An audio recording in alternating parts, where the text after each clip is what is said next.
What's up, everybody? Welcome to the Pick Six Podcast, CBS Sports Daily NFL Podcast. I'm Brinson. I'm your host. It is Thursday, December 16th. We are closing in on Christmas and, of course, the end of the regular season, but we've got some Thursday night football to dive into. It's the Chiefs and the Chargers. An excellent Thursday night football game between two AFC West teams. Huge back-to-back bookend primetime games. We got Cardinals and Rams, and then Chiefs and Chargers. Joining me to break it down, Tyler Sullivan. Sully, what's up, buddy? What's going on? Well, yeah, this one's a huge one. We're talking about, potentially balance of power shifting game here for the Chargers. They get a win, and they have the season sweep, and they're in first place in the AFC West. That would be pretty big. And the Chiefs, of course. I mean, this is basically it's not a title game, but I mean, it's kind of close to it. This is as good as you're going to get at this time of the year, I guess. Yeah, I mean, so the Chiefs have coming up on their schedule. And by the way, this if you're betting on this game, it seems like these two teams are doing okay on COVID stuff. Keenan Allen coming back from the COVID list, which is the opposite thing that like 90% of the NFL is doing right now. But be wary of that throughout the day. On Thursday, Chiefs at Chargers, of course, and then Chiefs at the Steelers. And then their final two games are on the road at the Bengals, at the Broncos. I mean, you think they probably go 3-0 in those games, but I don't think it's guaranteed by any stretch of the imagination. Andy Reid won't be sitting any of his guys in Week 18. So yeah, I mean, this is a huge game. It's a massive game. Like not only that, Will, it's obviously you're talking about the division here a little bit, but when you expand a little bit further in the AFC playoff picture, these margins are razor thin. I mean, you're talking a lot of these teams are going to be playing all the way to Week 18 because it could come down to Week 18 when we're talking about number 1 seeding and stuff like that too. Yep. The Chiefs, of course, are the number 3 seed right now. The Chargers are the 5 seed.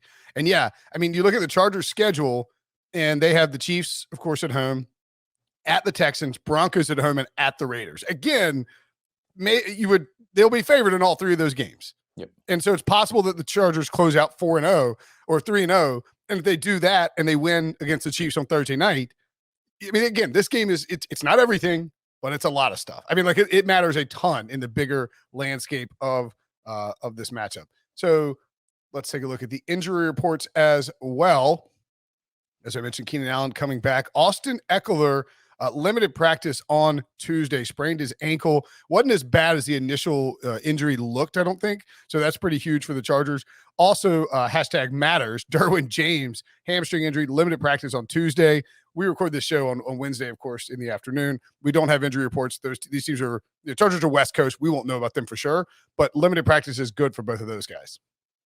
Yeah, I mean, honestly, it's right now the number one thing I think that we have to look at is the COVID situation with every team in the NFL. Right now, everything seems to be trending positively with the Chiefs and the Chargers, which you can't really say for a lot of these teams right now. So again, if you're gonna if you're looking at betting this week, you might want to just really lean into this one because at least you know that you're not going to get, or at least right now, we don't have a huge COVID outbreak between any of these teams right now. You don't know what Sunday's going to look like. You don't know what Saturday's going to look like. Obviously the Raiders and the Browns are playing on Saturday. That's one where you just don't even know if it's going to be played, let alone who's actually going to be on there. And let's not forget either that on Monday evening, shortly before the game, Jalen Ramsey and Tyler Higbee were ruled out for the Rams. So you could have a situation where, any of these, just be on your toes if you're planning to bet this game because and I didn't even get it. Didn't even work, but I bet the DeAndre Hopkins over receiving yards at 58.5 when Jalen Ramsey was ruled out. It jumped up to 66.5 RIP CLV, right? I got a great number. It didn't end up mattering with no Jalen Ramsey, but there are some things you could take advantage of. For instance, if Keenan Allen, or I guess maybe Mike Williams is a better example because Keenan Allen just came back from the COVID list and is not likely to go out. But if, let's say Mike Williams is suddenly placed on the COVID list, Jalen Guyton and Josh Palmer would shoot up. You would want to have Jalen Guyton and Josh Palmer props in your pocket before that game kicked off. So looking at the injury report, a lot of guys on there for LA. Have to wait a little bit closer to the game before we really know about those guys. Tyron Mathieu is back at full practice. I think he was just doing rest on Monday when he missed. L'Jarius Sneed has a personal issue, did not practice Monday and Tuesday, just worth watching. And then Darrell Williams, quadricep, full practice both days. Not that he matters. Derek Gore could be an interesting play for DFS. We'll talk about that later if Darrell Williams were out.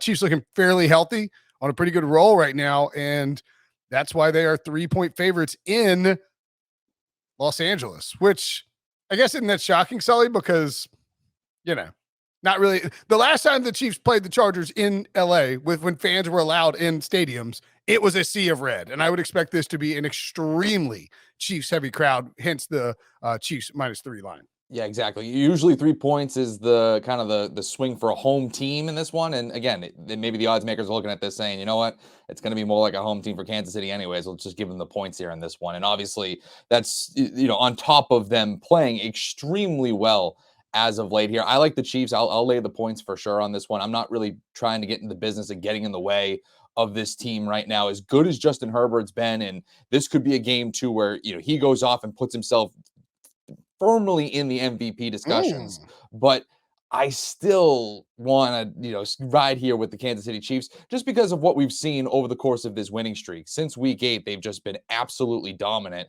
And one of the big things that we've had concerns about them to start the year was just the overall sloppy play, not great on defense. They were turning the ball over, and no greater example of how bad they were at the beginning of the year was that game back in week 3 against the Los Angeles Chargers. They turned the ball over 4 times, translated to 20 points. And 20 points, that's right. That's going to lose you a game no matter what. And so now, since week 8, basically, right when this winning streak got started for them, they've committed the 3rd fewest turnovers in the NFL. And the defense has been playing much, much better. So kind of the thing that killed them back in week 3, it's no longer an issue right now. So to me, I'm sticking with the Chiefs -3. Yeah, I think I like the Chiefs too. I'm sort of undecided on it. I think it could end up being a really close game, and it could be a high. Like I can't decide. I think it's either going to go way over or way under too. I don't know. It is. I know this is not a great take for a gambling preview of a standalone primetime game. I don't have a strong take on this game, but I think I do lean towards the Chiefs. The Chargers petrify me. Justin Herbert, they've unleashed him the last 2 weeks. He started throwing down the field more, much more dangerous, getting Keenan Allen back, playing some incredible football. Would not be surprised if Herbert has a big game, but the Chiefs and look, like Chris Jones, was he on the injury report? He wasn't, was he? I don't think so. I thought he was hurt. Didn't they say he was hurt? Am I crazy? Oh, he's on the COVID list. Okay, that's what it is. Oh, okay. That's a big one. Yeah, okay. We'll have to double check if I don't think that he's vaccinated so he can come back. Right. 2 tests separated by 24 hours. We'll have to double check that. And that was, let's see. Josh Gordon also on the COVID list. I think, oh man, no Chris Jones might make me like the Chargers a little bit. That's a little bit of a swing. Yeah, I mean that's a huge situation for them. It's the line's probably not going to move a whole lot between the Wednesday. The line's going to be 3 and it's going to be 52. So I think what I would probably, a lot of times these division teams match up, you see the game go under, I think I'm going to take the 3 points of the Chargers. I do think the Chiefs will find a way to win, but I like the 3 points with the Chargers just to keep it close. There's backdoor potential. And I wouldn't hate the idea of live betting this game either. Like if you can get a Chargers out early to a lead, take the Chargers on the plus money line. Chargers get out to a lead. You can take the Chiefs plus money line and sort of give yourself a window to get both. And I'm just reading a story here, and it's just a little anecdote that Coach Andy Reid suggested that Jones could still play on Thursday night. So I guess that's an indication of that he's vaccinated. All it takes is 2 negative tests separated with 24 hours. Yeah, and again, we record this on Wednesday, so we won't know that. He'll have to pass the test on Thursday in order to get activated. He's a huge deal for their defense on the interior. For sure. And that concerns me a little bit. I'll lean Chargers, and I honestly don't know. It's just a good number on the total. I don't know that I think inherently I would probably lean over. But it feels like one of those where you bet the over and then there's just, 3 points in the first quarter and all of a sudden it's dead. Well, it's natural. I mean, you're going to look at this game, you're going to look at that number and you go, okay, it's Patrick Mahomes, it's Justin Herbert. This game's going over. But if you look back a little bit further and you look at these defenses, again, Chris Jones is a huge one for Kansas City, but overall, they have been playing very good as of late. I believe they've given up the 2nd fewest points since this winning streak has started for them. So again, they've been pretty lights out defensively, Kansas City has. And you have a Chargers team that is number 9 in the NFL in DVOA against the pass. They're terrible against the run, but they're very good against the pass. So if you're looking at it from that standpoint, you say, okay, even if they turn this into a ground game, Kansas City does and says, you know what? You're terrible against the run. We're going to run all over you. That on its own trends towards the under here. So there's a path where this goes under for sure.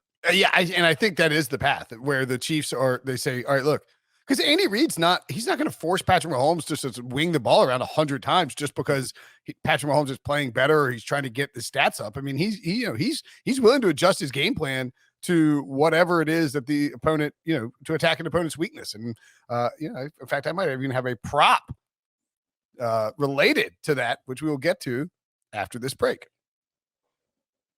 In case it wasn't clear, Sully likes the Chiefs. I lean Chargers. I think I lean Chargers and under. I think I'm leaning Chiefs and under. Okay. Yeah. And one of the main reasons why, and you've seen this number climb pretty substantially over the last few 12 hours or so. Should probably tweet it out on Tuesday night when I bet it personally. But when we look at player props over at Caesars, the current number for rushing yards oh my God, this thing is shot up. Clyde Edwards-Helaire, I got it at 50.5, over 50.5 on Tuesday night. It has jumped up to 56.5 at Caesars, still juiced to the over at minus 130. I mean, this morning I had it at 52.5. Yeah, it was 52.5 this morning. Yeah, and it's looking at let's see. So I bet, I'm just making sure it's moving at the same pace. Yeah, I got 55.5 on my local here, and it was I bet. Where's this bet? Too many bets to scroll through. Just digging through here. I bet over at 50.5 on Tuesday night. Yep. So about 10 o'clock. So it is jumped up, and I would expect that it continues to go up. Yeah. Clyde Edwards-Helaire has ran well since he came back from injury. The Chargers are terrible against the run. Again, we think the Chiefs will attack the Chargers via the run. You want to pound the football on them. You want to control some clock. You want to have these big, long drives, and then you want to force Justin Herbert to have to throw the ball a bunch and to sort of press if he feels like he's limited in time. And that's the formula for beating good young quarterbacks is to, we see it with Mahomes, we see it with Josh Allen, all these guys. So I love the Clyde Edwards-Helaire over rushing yards. 56.5 is still as high, obviously. I'll still take it. But I think, and you're with me there. Yeah, I'm right there with you. And again, just to hammer it home, the Chargers dead last, 32nd in the NFL against the run in DVOA. Over the last 3 weeks, they're allowing an average of 126 yards per game on the ground. It's just a money matchup for Clyde Edwards-Helaire, who's already shown success this season against this team. He ran for 100 yards against them back in week 3. He's healthy now. I do think that they're going to double down. I think that people might be, a little bit scared away from this number because if you look at last week, he split snaps with Darrell Williams. Gore ran for a bunch of yards, but that was in a blowout with a lot of those carries coming in the second half. If that game was close, you would have seen CEH have a ton more touches. They were just keeping him fresh here, which again, honestly, for me, that actually makes me feel much better now because he doesn't have that wear and tear, on a short week coming from a Sunday to a Thursday as he typically would. They kind of preserved him in the second half or particularly in the fourth quarter. Oh, 100%. He wasn't even on the field. Right. Like, it was actually surprising because Mahomes was still out there, but Edwards-Helaire was not. He was on the sideline as Derek Gore was getting all the carries and ripping off long runs. Yeah, you saw it. It's 12 carries against Dallas in a 19-9 win, 14 carries against Denver in a 22-9 win, and then down to 10 carries and just 37 yards. He did score twice, however, and caught 3 passes, which we'll get to in a second. But you get up to, if it gets up to 60, you're starting to get a little thin there. Then you get nervous because again, you're really banking on just this whole thing to come to roost. That's a low number for a guy who's going to be that feature back, the starter for the Chiefs, and he's going up against a Chargers defense that's terrible against the run. But you don't want to tempt it too much. Again, we're looking at that as a value play because we're just eyeballing it that it's too low. Everybody else is too. That's why it's shooting up. But if that gets a little too high, maybe it's a stay away. Yeah, at some point, I need to figure out what I thought the number should be, or what the number I thought would be that I would be willing to, or like my stop number for it. Because I think when you look at the Chargers, certainly, obviously they're the worst run defense in football. They gave up 135 yards, 96 to the Bengals, 147 to the Broncos, and that Bengals game was Bengals were trailing that whole time. It's just hard to even look at these because the last 2 weeks, they've blown out their opponents. Right. The Broncos ran all over them. Was that the Javonte Williams game? It was, wasn't it? Javonte Williams ran, what did he run for? Oh, no, they had both their backs in that one. Both Javonte Williams and Melvin Gordon had over 50 rushing yards in that game. So, and look, Darrell Williams doesn't run as much as, like, they use him more in the passing role. Right. And especially early in games. There is no reason why Clyde Edwards-Helaire shouldn't see 15 to 20 rush attempts and get over, let's just say he averages, what was he average on the season? He averages 4.5 on the season. So if we get to, I think 60 is fine. Yeah. Okay. I was 56.5. I'm still fine with. I think he gets to 75 rushing yards in this game. Okay. Maybe 70. But I think the only thing that's concerning, or that would concern you, is if all of a sudden Herbert comes out guns blazing, gets up, and then you're seeing a lot more Darrell Williams, and that's the way that thing goes under. But if Kansas City gets a lead here, they'll control clock, they'll control pace with CEH for sure. Yeah, I think he's going to see 5 or 6 early carries where he's just, even if they give him a touchdown on the first drive to the Chargers, he's still going to see some early. They're not going to, but if it gets to 21-0 or 14, 17-0, something like that, maybe they sort of panic a bit and start throwing Mahomes as well. You've also got you got under Mahomes passing yards. Look at you. I know. I'm feeling myself on this one. Taking the highest upside passer in the NFL, former MVP, 5,000 passing yards, 50 touchdowns in the season, taking his under passing yards. Only me. Well, it does correlate. We're like shaming ourselves into unders. It is. It's like, all right, I guess I got to throw one in here. Fine. But I do think it correlates where it's Clyde Edwards-Helaire. I think that they're going to lean on him in the running game, which again just naturally takes away passing opportunities for Patrick Mahomes. And if you look again, obviously can do this in the blink of an eye, can get over this number, no problem whatsoever. But he's only hit it once during this winning streak. It was a huge game against, I believe, the Raiders a few weeks ago, not last week, but a few weeks ago when they played the Raiders in Las Vegas. He went over for like 400 yards. But outside of that, hasn't really been asked to throw the ball out of the football field over the course of this winning streak. And on the season, he's averaging 280. Over this streak specifically, it's 258 per game. So to me, I just think that they're finding different ways to win these games other than just saying, hey, Patrick Mahomes, go out there and try to win us this football game. They're able to kind of figure out on defense through the running game. They've been able to not ask too much of him. In Los Angeles, they're allowing 207 yards per game this season. That's even lower over the last 3 weeks here. That secondary is pretty decent. They have a bad run defense. Andy Reid's a smart head coach. He's not going to put too much pressure on his quarterback when he doesn't have to. Yeah, I'm in full agreement. Again, the 289. I guess the only tricky part is just if it turns into a shootout. Well, then you're out. But again, if you see if the game is going how I think it's going to go and how I'm going to be betting it, well, then naturally I'm going under. Right, for sure. If you're playing the under, if you think Clyde Edwards-Helaire has a big game, it stands to reason that Mahomes will not have a huge volume passing game. And we've seen it. He can have, as you point out, the last few weeks, 20 to 24 against the Raiders, 258 yards. That was a massive blowout. So hard to really take too much from that. He didn't even. And the other thing is, he's not completing a ton of his passes. He's completing just 63% of his passes over the 6-game win streak, which is shockingly low for. If you told me that the Chiefs won 6 straight games, I would assume that Patrick Mahomes is doing more than 63% of his passes, 9 touchdowns, 3 picks over the course of those 6 games. Yeah. And the other one there too, I think his passing touchdowns, it's 2.5, and the money's just not really, the value is just not really there for anything. I mean, I think he's had 2 touchdowns over the last 3 weeks. It's not there for anything, to try to jump on that at all. If you were to take that, if you take that, you take the over at plus 140, I think, anyway. Right, exactly. And you hope for a bananas night. And you can also have the little 1-yard, flick passes to Tyreek Hill that count as touchdowns as well. Yeah, I would agree with you completely on that one. That number hasn't moved a ton. Mahomes is actually, it's down to 287.5.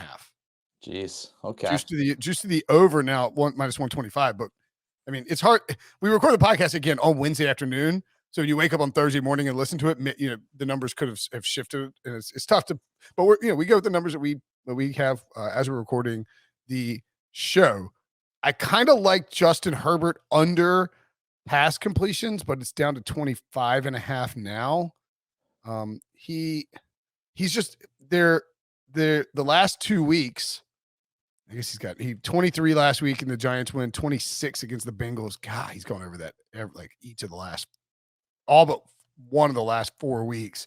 That might be a little too low for me. Just again, there's a chance that this turns into a shootout. But I'll say this though, I mean, we just looked at both quarterbacks. Both of their props that we highlighted are starting to fade under now. So Yep. maybe that's an overall consensus of how everybody's viewing it. Does this game go down? That's a great point. Is the way that these props are, and it doesn't always tell the story. Nobody can definitely No, predict yeah. what's going to happen. But if you see the rush yards moving up and you see the passing numbers moving down, it means that there's a consensus either with sports books or with bettors who are important to how the books adjust, that this game is going to be a little more low scoring than one might anticipate. I'm taking the over on Clyde Edwards-Helaire receptions at 2.5. It's plus 130. That's kind of the reason why I'm doing it. That's, it's like the opposite. Like, I didn't want to take a really juicy under, so I figured like instead I'll take an over. That's that give me plus money. That's kind of like taking it under, right? I Yeah, mean, sure. It's the same thing. Same it's concept, basically the right? same thing. Yeah. Very sharp betters. Edwards-Helaire has, I believe, I'll just switch up his page one sec. He's got 8 targets in the last 3 weeks, all of them caught for passes. Last week, all three total passes for 5 yards, which is very bizarre. But they're using him more in the passing game. He's a good receiver. Darrell Williams is still going to be the primary receiving back, but I think they will design some plays for Edwards-Helaire, and we should get 3 targets in this game. I anticipate he'll catch them, some screens, some swing passes, short yardage stuff, so you don't have to threaten that defense in the secondary, and you can put some pressure on those linebackers. It wouldn't surprise me at all if he saw some early action in that passing game. Yeah, I don't hate that at all. Especially again, you do have to mix it up a little bit. I know I talk about it a lot with the Patriots, where it's, if you have James White out there, okay, it's an obvious passing situation. In years, it was LeGarrette Blount. Okay, you're obviously running. You do have to have some versatility there when you have some mystery. So a guy like Clyde Edwards-Helaire, he is perfectly capable of catching passes. You do want to create some sort of second guessing for an opposing defense, especially when their run defense is so poor. I mean, you could start to really kind of screw around with them a little bit there too. So I like that a lot. For me, I think the one that I like the most out of this group here for my picks is the Justin Herbert over rushing yards, 16.5 at minus 120. To me, I think that he's going to be moving around a decent amount. They've been using him, or he's been using his legs a little bit more over the last few weeks here. Over the last 5 games, he's averaging 34.6 rushing yards per game, well over this number. I think there's only one game over that stretch where he hasn't gone over this number. He's been a healthy kind of runner here for them. And I just think that one, again, maybe Chris Jones being out, that might change things a little bit because he might not be flushed out of the pocket as much. But still, I like his rushing totals there. He's very capable with his legs. Yep, for sure. And then we both have Travis Kelce props as well. I took the over on his receptions. You took the over on his receiving yards. Both, I think, are fine. He popped up in Josh Hirschmeyer, friend of the podcast, Josh Hirschmeyer's air yards model over to establish the run, as did Tyreek Hill, which is kind of interesting. Basically, the idea is that in this model, it says who's getting opportunity, but it's been unrealized and probably has a chance to explode in the near future. If both of the Chiefs guys are on there, and Kelce pops in a big way, so it's entirely possible that he ends up having a large game. Yeah, And, I think this is a great bounce back for Kelce. It's one of those situations where he just hasn't been, and I think we're getting him at good value here too. I think you're kind of buying low on him because you just look at this past few games here. I think it's back-to-back games with 3 catches for 27 yards. It's identical, terrible, and he had a terrible game against Denver where he caught 37.5% of his passes. He got 8 targets, 3 catches. Yeah, his catch rate's down. The last 3 weeks, he's just been meh. And he is due for an explosion, especially with like the fantasy playoffs starting, and everybody's like, "Oh, Kelce kind of sucks now. I don't have to worry about him." And then, boom. Exactly. That's, and if I was in the fantasy playoffs, if I was ever so lucky enough to not lose out and ruin my fantasy league, then maybe I'd be worried about it. But no, my fantasy team didn't do too well. But for Kelce, I made it in 3 leagues if people care. I just missed out in the work one. I don't know if we're in it's a different one that you're in, but yeah. Just missed out. Wasn't great for me. I had a lot of guys. I had Robert Woods, Calvin Ridley all go out. It wasn't great for me. Yeah, I missed it by a half a game in my long-time home league. I had Ridley and Edwards-Helaire. Edwards-Helaire been good, but just one of those. Yeah, just one of those years. Wasn't promising. But it wasn't. Quickly. Oh, go ahead. Yeah. quickly with Kelce, I was just going to say, just to go back to it, this is a good spot for him too. As much as we're saying the Chargers are a great secondary, they're good against the pass, they haven't been particularly great against tight ends. They're allowing 11.6 yards per reception for the season against tight ends. So again, that's a great spot for somebody who gets the volume that Travis Kelce does, who's as talented as Travis Kelce is. I think that's a great spot for him. Yep. And the that receiving yard total has bumped up 1 yard to 65.5. And the reception still that juicy 150. I mean, you don't want to pay that, but I think he can easily, like, he's going to get 8 to 10 targets in this game. Especially if, well, and we'll see what they do against Tyreek Hill, but it would stand to reason that they're going to use Derwin to sort of float, and maybe they use Derwin to take out Kelce. We'll see. I mean, if that's the case, then that's a little concerning for Kelce's numbers. Certainly they'll probably move Derwin around, but we'll probably get plenty of Derwin on Kelce. Maybe that's the only reason I like the receptions better than the yards, is you can get 6 catches for 50 yards and be fine with it. And not that these games correlate a ton, but earlier this season when they played each other, I believe Kelce led all Chiefs receivers in that game with like 113 yards or something along those lines. I think these games correlate. They do, but there's also adjustments and stuff. It's not, you can't just say, okay, because this happened in week 3, it's obviously going to happen in week 15. But if there's a good matchup that they can exploit, they're going to do it. Yep. By the way, the last time these teams played, Clyde Edwards-Helaire 17 carries, 100 yards. Yep. And the Chiefs lost, but bear that in mind, right? And Travis Kelce, 7 catches on 11 targets, 104 yards. Yep. So even though the Chiefs, even though what they did ended in a losing effort, as you pointed out, Sully, 4 turnovers led to 20 points. The Chiefs have to feel like if they don't make those mistakes, that their game plan would have been solid enough that they win the game in Kansas City. And I'm sort of coming around on the Chiefs now. And that they, and that they can use Kelce and Edwards-Helaire to attack. So I like the idea that we have those 2 guys as sort of our prop focus as well. 4 rushes, 16 yards for Justin Herbert against the Chiefs. He can, with his legs, he can get over that like that. Wouldn't be difficult at all. All right. First touchdown scorer. Well, Caesars. The old Emperor's delight here. He gave us some actually decent numbers on the first touchdown score. When we look at these, I think Darrell Williams is live for first touchdown at 22-1. It has to be a pass, of course. I can't believe Jalen Guyton's 16-1. What a joke. Josh Palmer at 30-1. I'm intrigued with. Yep. And then you and I both have Herbert and Mahomes. So that's one sort of lower end guy from each team. And then the 2 quarterbacks, and you also have Mike Williams at 10-1, which I think is a very nice choice as well. Yeah, Mike, it's already down to plus 950 now, so that's kind of moving a little bit. But again, he's just somebody who, again, we're looking at Justin Herbert. They're opening up the offense, particularly the deep ball.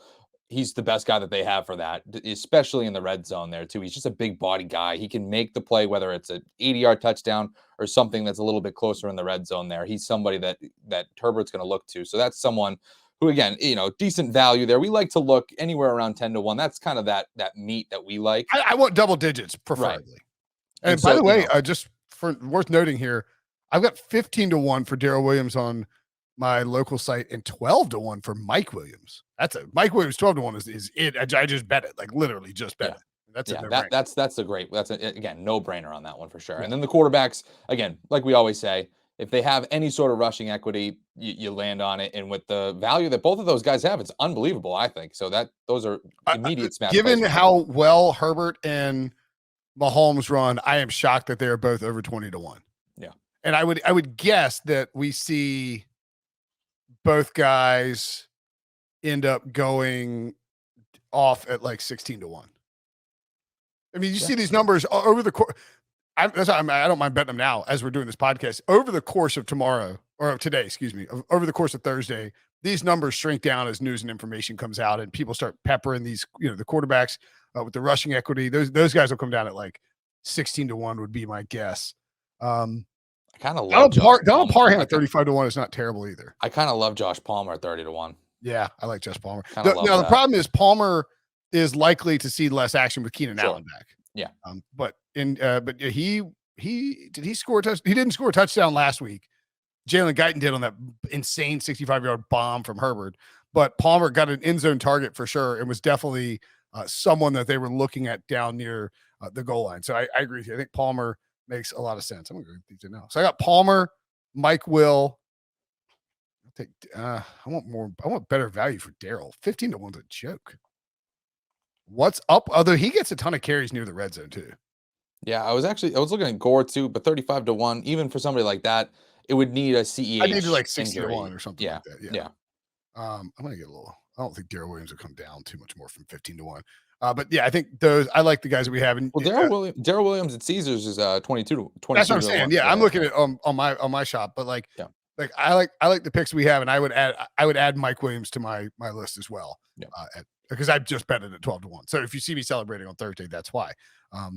Okay, that's it for the gambling portion of the podcast. We are going to now take a look at some DFS action. Thanks for listening. Thanks for watching. If you want to get in on that sweet DFS cash, head on over, check it out on YouTube. We will have a separate video for it. Thanks for listening. Thanks for watching. Talk to you guys later.